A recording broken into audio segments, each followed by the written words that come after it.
ou la veille. Quand je fais une permanence d'élus, c'est annoncé le lendemain ou la veille. Quand les comptes rendus sont faits, les fautes de frappe, c'est comme chez le banquier, c'est toujours pas forcément dans le bon sens. C'est-à-dire que quand on fait un résumé de voisins vigilants, on explique que cela coûte 2 000 € pour 10 000 SMS, c'était 2 000 € pour 100 000 SMS, mais vous savez, ce n'est pas très grave. À chaque fois que Varmatin me donne la parole, mes opposants sont immédiatement appelés et leur droit de réponse a lieu sur le journal. Et leur réponse est immédiate puisque, évidemment, les données de mon interview sont données avant. En ce qui me concerne, je n'ai pas le droit au même traitement. Je découvre ce qui est écrit comme cette crise municipale à Cogolin montée de toutes pièces. Montée de toutes pièces. Donc, aujourd'hui, je finis par me demander pourquoi. Pourquoi cet acharnement? Tout simplement parce qu'il semblerait que tout le monde pense que je suis celui qui a le plus de chances d'être député l'année prochaine. Je ne sais pas sur quel ton de la gamme il faut que je le dise. J'ai annoncé à tout le monde que je resterai le maire de cette ville, n'en déplaise à ceux bien minoritaires qui ont envie de continuer à s'acharner sur moi. Je serai maire de cette ville, je ne l'ai jamais caché, j'aurais aimé, j'aurais rêvé être le député maire de Cogolin pour faire briller encore plus cette ville, mais il se trouve que le non-cumul des mandats n'étant pas remis en cause sur ce sujet, eh bien je me plierai à cette réalité et je resterai le maire de cette ville. Donc cet acharnement est totalement vain. Cet acharnement ne sert à rien parce que je continuerai avec vous tous autour de cette table à mener cette ville à son succès. Aujourd'hui, allez dans Cogolin, allez voir Cogolin, allez dire ce que disent les Cogolinois de la gestion de notre équipe, de ton animation, de ton urbanisme, de ta propreté, de la gestion, de tout ce que vous faites autour de cette table. Les Cogolinois en sont ravis, mais le problème est qu'à force d'avoir une presse à charge en permanence, qui ne présente évidemment que mes démissions, pas celles du groupe Chéniquier et tous ceux qui se sont défilés et qui n'ont pas eu le courage de venir être nos opposants. Tout ça est passé sous silence, tout ça n'est pas possible.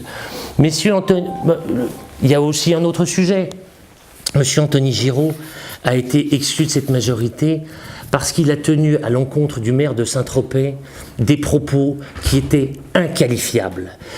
J'ai une vidéo qu'il a diffusée sur les réseaux sociaux où, avec un porte-voix, d'une façon indigne pour un élu de la République, il est allé insulter et invectiver le maire de Saint-Tropez qui a toute ma sympathie.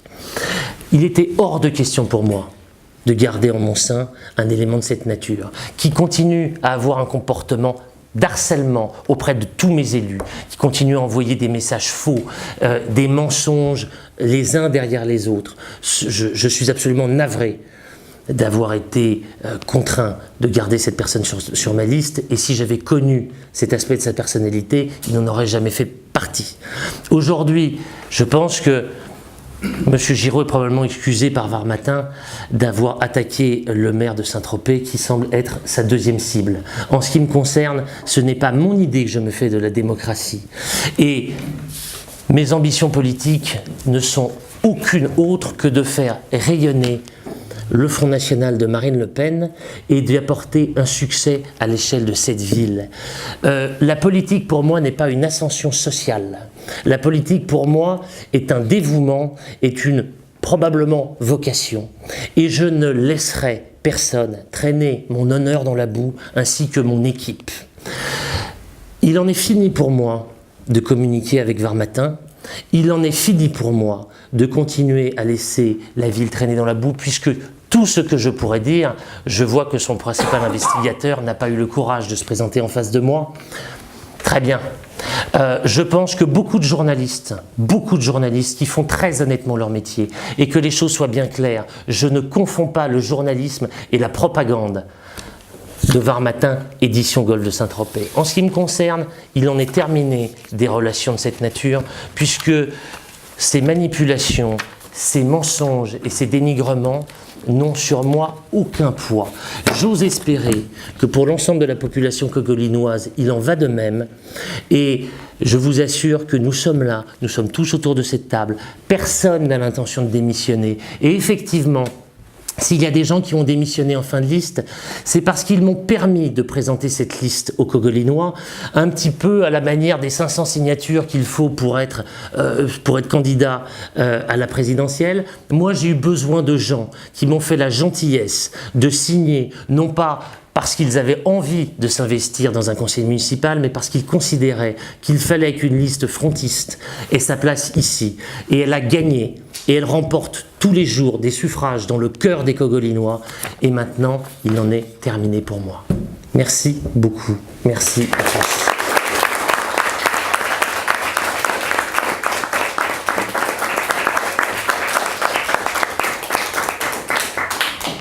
Je vous remercie.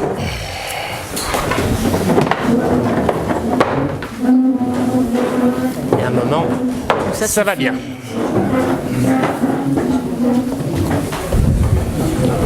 On enregistre déjà peut-être. Ça va? Si, je vais peut-être aller faire un tour.